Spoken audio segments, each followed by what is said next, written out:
It's the year 2009, and Sandra Renee Cantu is 8 years old and resides in the city of Tracy, California, at the Orchard Estates trailer park with her mother, Maria Chavez, her grandparents, and 3 older siblings.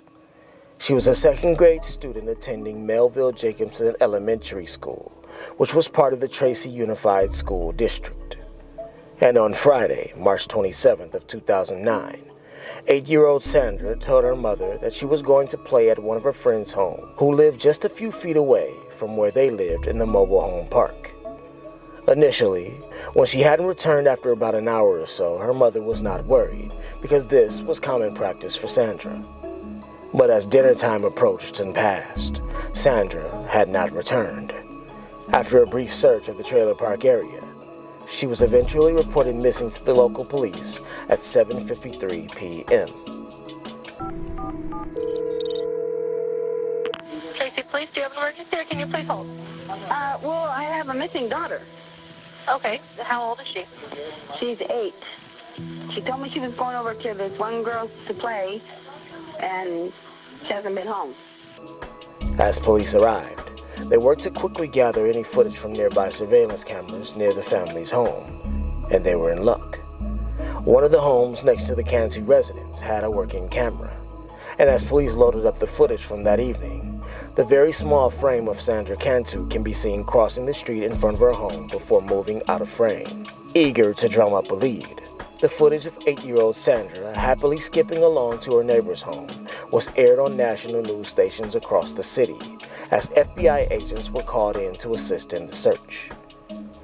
As night fell over the city, emotions were at an all-time high, and over the course of the weekend of March 28th to the 29th, the use of police dogs, all-terrain vehicles, and a helicopter from the California Highway Patrol were all deployed to aid in finding Sandra Cantu, and a $22,000 reward was offered for any helpful information in the case.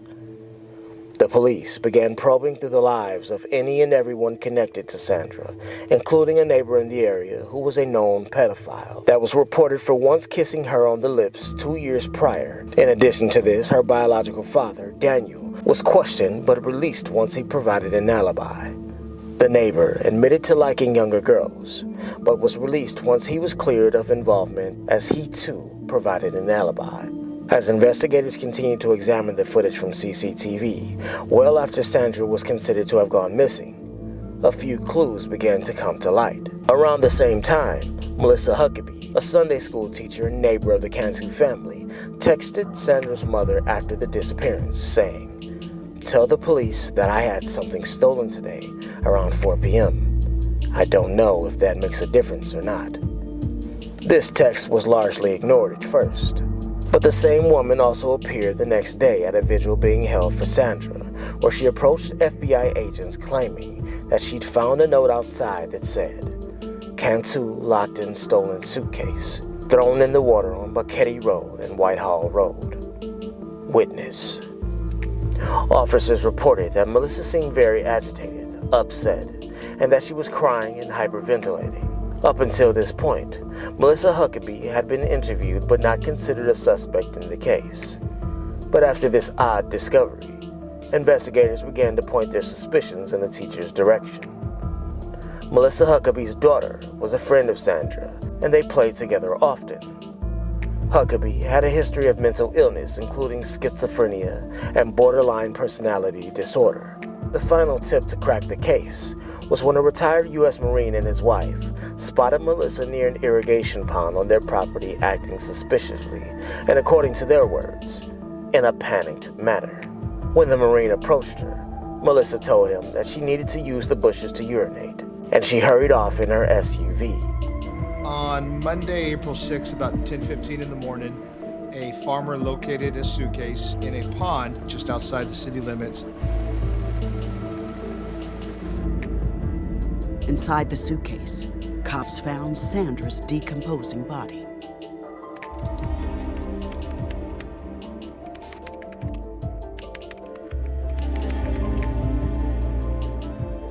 In addition to the suspicious activity in witness testimony, investigators discovered Sandra walking in the direction of Melissa's home at 3:54 p.m. on March 27th. 8 minutes later, Melissa's SUV is captured on that same very camera, driving in the opposite direction away from the trailer park. Around that same time, Huckabee contacts the trailer park manager to report her Eddie Bauer suitcase stolen from her trailer. An hour and a half later, CCTV recording, located outside the parking lot of the church that Melissa taught Sunday school, captures her driving away from the church. 30 minutes after this, she returns to the church, and it was during this time frame that she was spotted at the nearby irrigation pond. After discovering this footage, investigators and agents search the church and collect several clues, including a rolling pin, which had a bloody smudge on it, as well as a bent handle. That smudge would test positive for Sandra Cantu's DNA. On April 10th, 2009, Huckabee was arrested and charged with the murder of Sandra Cantu. In addition to this, however, investigators found during her autopsy that she'd been beaten, drugged, and sexually assaulted as well. These are claims that Melissa Huckabee denied during her interrogation, as she played the role of an innocent friend of the family. But the evidence was all too clear. The question, though, on everyone's mind was why? What motive did she have to take this young girl's life? But the truth is that sometimes a demon doesn't need a reason or motive to justify why it does evil things. It just does. Melissa Huckabee has since confessed to the killing of Sandra Cantu, but has never once given a motive for it. She took a plea deal that resulted in the additional charges of rape with a foreign object and poisoning being dropped. In 2010, a judge sentenced Melissa Huckabee to life in prison without the possibility of parole, as she currently remains incarcerated at the Central California Women's Facility in Chowchilla. May she find only sleepless nights and haunted memories, and may the soul of 8-year-old Sandra Cantu rest in eternal peace.